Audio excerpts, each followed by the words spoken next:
lenguaje y la lingüística. Ay, que yo soy.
Y Brunner dice que la adquisición del lenguaje está influida por el conocimiento del mundo del niño antes o durante el proceso, que además se valora también la maduración y la relación social del individuo.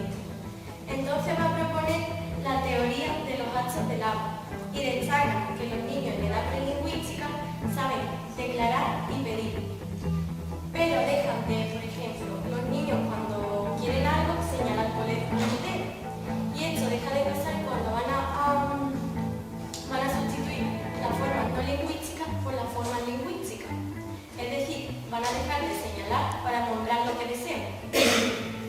Sí, eso se destaca que hay muchos niños, no todos, pero hay muchos niños, bueno, la mayoría de los niños, las cosas primeras que aprenden es a señalar, ¿no? A marcar, a delimitar, y eso es un acto importante. Ahí hay un signo que llamamos de inicial índice. ¿Sabéis? Como el que hay cuando habéis visto el fuego y ves el humo, ¿no? El humo es el inicio del fuego. O ves una huella, sabes que hay habido una persona, un animal, puedes incluso adivinar el animal que es, según la huella, ¿vale? Esos son índices. El señalar es una de las que es diferente de lo que sería ya la capacidad simbólica, una palabra que te indica una realidad que no tiene nada que ver con ella, ¿vale? Y también sería diferente de lo que llamamos iconos, ¿vale? Ahí serían los tres tipos de signos que hay, ¿no? Los signos iniciales, que serían de la huella, los signos icónicos, que serían que había una significación de semejanza, y los signos luego ya arbitrarios, lo que llamamos Beers, que hace esta definición, llamamos símbolos, que la forma lingüística no tiene nada que ver con esa realidad, ¿vale? Entonces los niños primero pasan por un estadio inicial, ¿no? Donde señalan, hasta que ya empiezan a asociar formas que no tienen nada que ver con ese significado y son capaces de dar significado. Pero ahora mirad, los animales no tienen esa capacidad inicial, no tienen esa capacidad simbólica tan desarrollada como la tenemos los seres humanos, ¿vale? Y ahora mirad una cosa, Brunner no propone la teoría de actos de habla, esa es la teoría de un filósofo que se llama Austin, ¿vale? Y puede desarrollar también por Searle, otro filósofo. Lo que hace Brunner es aplicarla a esto de los niños, ¿no? Al desarrollo de los niños. Mi compañero va a defender la Vale. Entonces, mirad lo que están haciendo vuestros compañeros, una definición como cultura o como naturaleza. Vosotros tenéis que ahora posicionaros, ahora viendo el debate. Chomsky dice que lo esencial de las lenguas es poder representar el conocimiento, y también dice que la lengua tiene como necesidad prioritaria la comunicación. Dice que la necesidad de la comunicación es, bueno, se me escucha sin el micro. Yo creo que se te oye bien. Se te oye mejor, ¿no? Bueno, la necesidad de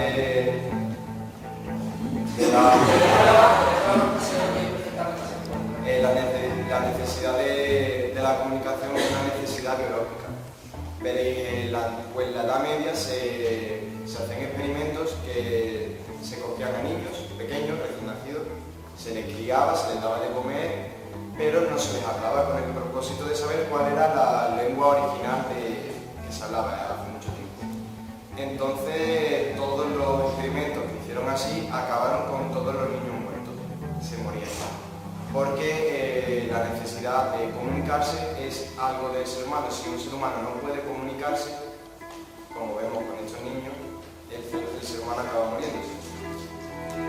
Después, Candila, en el 1746, afirmaba que el lenguaje es una derivación de la expresión de nuestros sentimientos. Pero hay un problema. Resulta que dentro de la gente que apoya que el lenguaje es un concepto biológico, hay varias visiones. Piensan que sí, que es un concepto biológico, algo específico del ser humano, pero que no se puede desarrollar biológicamente, sino que necesita parte de la cultura de la sociedad, porque un ser humano, poner un ejemplo, por ejemplo, los niños salvajes, tú a uno de esos niños, a los niños que se pierden en el bosque y demás, una vez que los encuentren es muy difícil que se vuelvan a meter en la sociedad, que puedan hablar el idioma correctamente, porque es muy difícil si no lo hace desde pequeño dentro de la sociedad. Aún así es una capacidad solo humana, porque tú a un perro no lo puedes enseñar a hablar. Y a un mono, aunque se ha intentado, es casi imposible enseñar a un animal a hablar. Por eso se dice que es humano, solo una capacidad humana. Una publicitaria, el proyecto que vieron en el Cineforum este viernes, que me han dicho con respecto a otro grupo que van a ver Ginny, la niña salvaje, ¿no? Me han dicho. Entonces, si alguien quiere ir, este viernes va a ser a las 11, no a las 10, porque hemos un documental sobre una hora. A las 11 en la hora 107, si queréis ver este tema de los niños salvajes y cómo está relacionado con este tema de la cultura y la biología. Vale. Después, cuando el ser humano escucha una frase mal, por ejemplo, cuando ustedes escucháis algo y creéis que lo habéis entendido mal, podéis a preguntar qué es lo que ha dicho, ¿no? Pero en realidad vuestro cerebro conoce lo que ha dicho, lo que pasa es que simplemente queréis volver a fumar. Ahí podemos conocer, digamos, la parte intelectual del lenguaje, que el cerebro, algo biológico, algo del cuerpo humano, funciona al máximo para comprender la lengua. Entonces podemos ver como una de las capacidades, o sea, una de las... 8 años me parece, que son más propensos, digamos, a aprender las lenguas o a aprender la lengua. Una vez que el niño, digamos, pasa ya esos años, es muy difícil, vamos, se puede, pero es muy difícil que llegue a hablar una lengua perfectamente como una persona nativa. Eso se llama periodo crítico. El periodo crítico es la adquisición del lenguaje. Tiene que desarrollarse el lenguaje, adquirir ese lenguaje en sus primeros años de vida, si no luego es imposible, muy difícil, y eso es de lo que va a pasar con el documental ese de Kim, ¿vale? Una chica que... Y también si durante ese periodo crítico ese niño no mantiene ninguna relación con la sociedad, pues es casi imposible que en un futuro pueda formar parte de ella o pueda hablar el idioma de aquella sociedad. Después también sabemos que los niños, cuando empiezan a hablar, los niños imitan los sonidos que escuchan, los sonidos que nosotros emitimos. Pero realmente ellos lo imitan porque es lo que escuchan, ellos no saben qué es lo que significa. Entonces, pues ahí vemos también un poco como esa necesidad biológica de comunicarse, pero solo se da en la sociedad, o sea, el niño por sí solo no puede empezar a hablar así porque no escucha nada. Entonces, pues vemos como que mientras va creciendo va asociando conceptos con palabras. Por ejemplo, él sabe que si dice agua, él va a beber agua, pero realmente no sabe que eso se llama agua, él solo relaciona los conceptos. Entonces ahí vemos el principio intelectual del lenguaje. Y también es muy importante que la persona esté, digamos, mentalmente bien.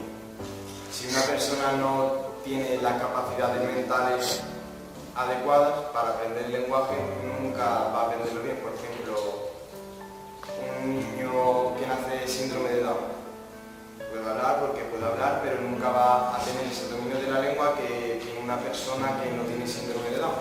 Entonces también ahí vemos como el lenguaje también se debe ver como algo biológico, porque si no tiene las características mentales adecuadas, nunca vas a poder aprender un lenguaje totalmente.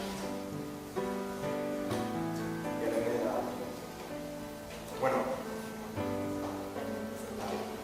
la conclusión que hemos llegado nosotros es que no te puedes poner solo de la parte cultural ni de la parte científica, porque es verdad que es una cualidad humana que solo se da a los humanos, pero se necesita de la cultura y de la sociedad para desarrollar esa cualidad, porque sin la sociedad el lenguaje no se puede desarrollar.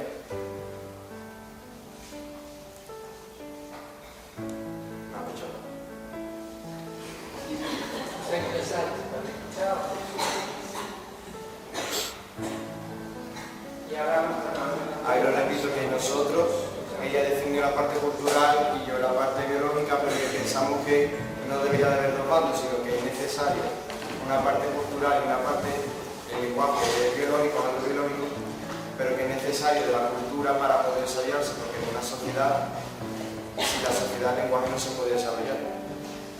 Vale, pero el debate está en cuál de las dos partes es más importante. ¿Vale? Es más importante como usted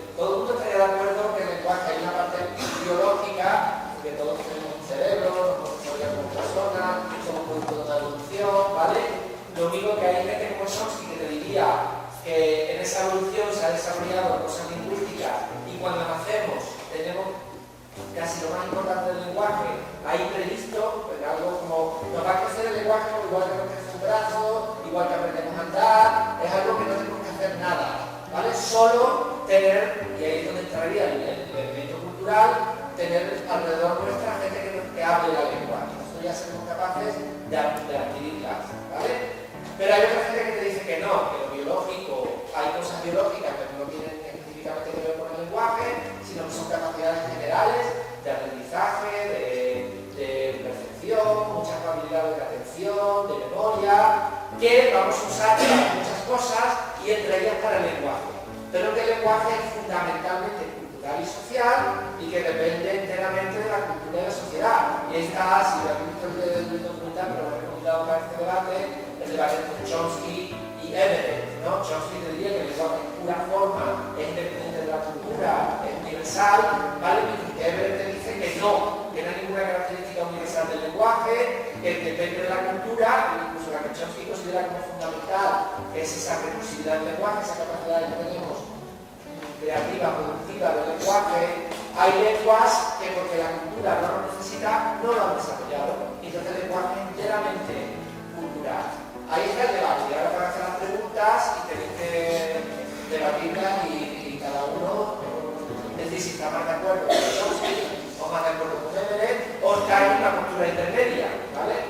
Que es la que ha llegado nuestro compañero, ¿no? Hemos pensado que los que piensen que el lenguaje es un concepto biológico, que se pongan a la derecha, y los que piensen que es un concepto cultural, a la izquierda.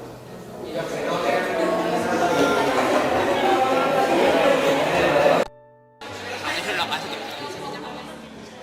pues, ¿qué? Sí, sí. Bueno, cámara, hemos preguntado, ¿no? Que por qué a partir de los 15 años podemos aprender otro idioma que no sea el nativo. Y bueno, nos ha contestado que bueno, que podemos aprenderlo, pero no con tanta facilidad con la que aprenderíamos el nativo. Y eso ha sido. ¿Qué es lo que habéis hablado? Sí.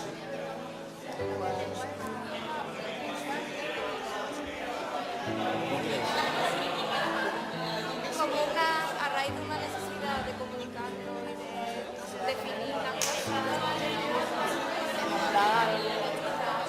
a través de la parte Se desarrolla en esta vida.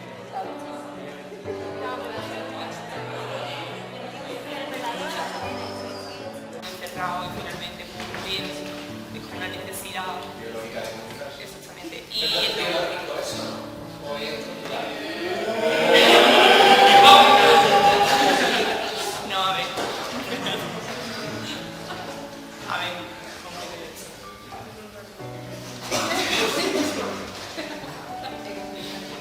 ver no sé cómo explicarlo. Natalia tiene razón porque también puede ser cultural, la que vive en sociedad, la gente tiene la necesidad de comunicarse entre ellos, ya no es algo biológico, tú no tienes por qué hablar solo. Tú quieres comunicarte con el resto de personas, entonces. O sea que surge cuando los seres humanos empezaron a juntarse en grupos. Sí, porque vas a hablar contigo mismo, pero hablas en serio, no. Yo. Pero mirad, una de las cosas que defiende Chomsky, defiende los chomskianos, la gente que defiende este texto biológico, es que más importante que la función comunicativa del lenguaje es la función cognitiva, es la función de que el lenguaje es la herramienta que tenemos en el cerebro que nos permite categorizar, comprender la realidad, o sea que tiene más que la función comunicativa, es una función de conocimiento, ¿no? De conocimiento del mundo y demás. Los que defienden la postura del lenguaje como algo cultural dicen que no, que el lenguaje surgió en las sociedades humanas por distintas necesidades, ¿no? Una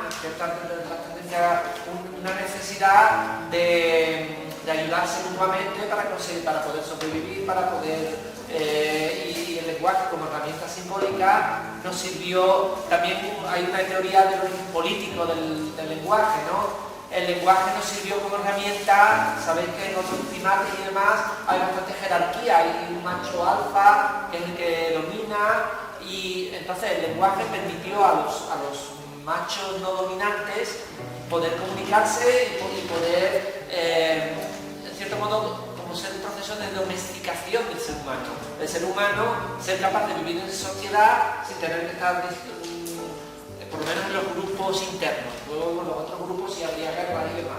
Pero internamente podríamos resolver las disputas, podríamos saber en todo momento quién me ha hecho qué a mí para yo devolvérselo, ¿vale? Y entonces establecer toda una serie de favores y que nos vienen de la convivencia en grupo y no nos vienen de algo biológico, ¿vale? Es decir, que sí, que por ese lado sí iría un buen argumento. Le diría a los chomskianos, para decir el origen genético y el origen biológico del lenguaje. Yo creo que el lenguaje es algo innato, lo que tienen todos los seres vivos.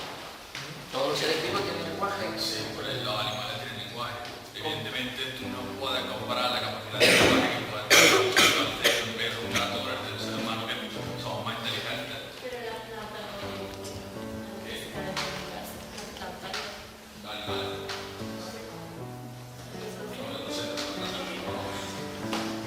que evidentemente el ser humano está más desarrollado. No vamos a negar que la influencia de la cultura y de la sociedad pues, ha hecho que el lenguaje se desarrolle más.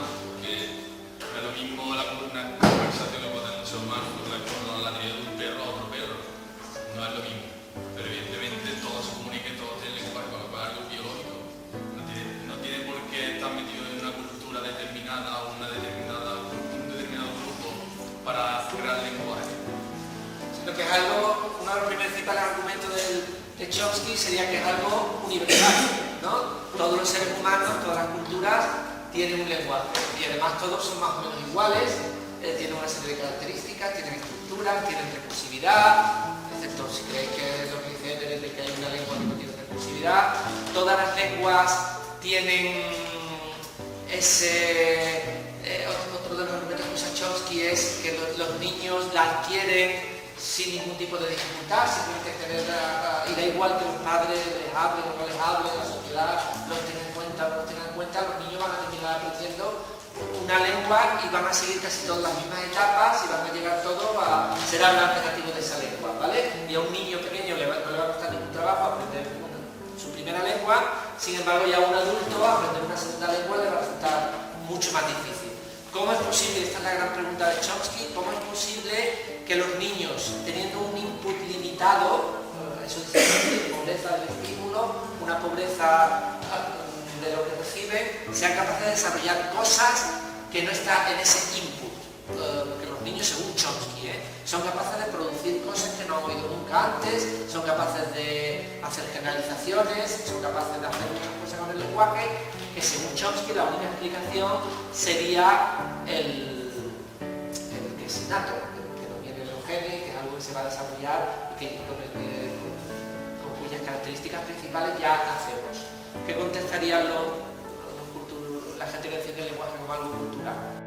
No es lo mismo una persona que habla, o sea, lo que es el lenguaje es tradicional, porque aunque aprenda una lengua, no es lo mismo alguien que la habla, que sea de un pueblo cerrado, que por ejemplo alguien del norte. Entonces, es todo un ámbito cultural y depende del dialecto o el idioma, habla diferentes lenguas. El principal argumento es la gran diversidad lingüística que hay en todos los niveles. Lo ha gustado muy bien, el plan dialectal, el plan Lenguaje, ahí es donde interviene la aparición de las lenguas. Pero no es lo mismo una lengua que lenguaje. Bueno, yo puedo hablar. Tú debes hablar. Porque... Cabe que hace miles de años todos los animales, o bueno, los animales, iban en manadas, ¿no? Entonces hay una raza, la raza humana, no muy desarrollada, que se juntaba en sociedad, o sea, iban en grupo, al igual que otros animales. ¿Qué es lo que pasa? Que la raza humana tenía ya esa necesidad biológica de comunicación. Entonces, nuestro aparato fonador, digamos, ha ido desarrollándose con el paso de los años para satisfacer esa necesidad comunicativa. ¿Qué es lo que pasa? Que los otros seres vivos también iban en manada, por decirlo de alguna manera, iban en sociedad y no tenían esa necesidad biológica comunicativa que tenían los seres humanos. Entonces, por eso yo defiendo que el origen es un origen biológico que viene a raíz de la necesidad biológica comunicativa de la raza humana. Ahí hay un elemento. Y esa es la evolución, ¿no? Para desarrollar el lenguaje. Entonces, de alguna manera, esos genes ayudan a desarrollar el lenguaje. Pero hay genes que codifican, por ejemplo, cosas en el cerebro que te daría esa estructura universal. Ha habido varios candidatos de genes, ¿vale? Pero no, la cosa no está tan clara, ¿eh? Ha habido gente que ha estudiado los trastornos del lenguaje, se puede estudiar bien. Si hay gente que tiene trastornos específicos del lenguaje, solo está alterado el lenguaje y no las demás capacidades cognitivas. Hay una enfermedad que han llamado trastorno específico del lenguaje, que es una de las cosas que se estudia en lingüística clínica. Y si eso es verdad, sí sería un buen argumento a favor de Chomsky, si no decir un trastorno específico del lenguaje. Pero cuando lo examinan con mucho detalle, los defensores del lenguaje como algo cultural, te dicen, oye, pero no, es que incluso estos pacientes que tienen trastornos específicos del lenguaje tienen otras habilidades cognitivas que van más allá del lenguaje, que están alteradas, ¿sabes? O sea que no es tan simple.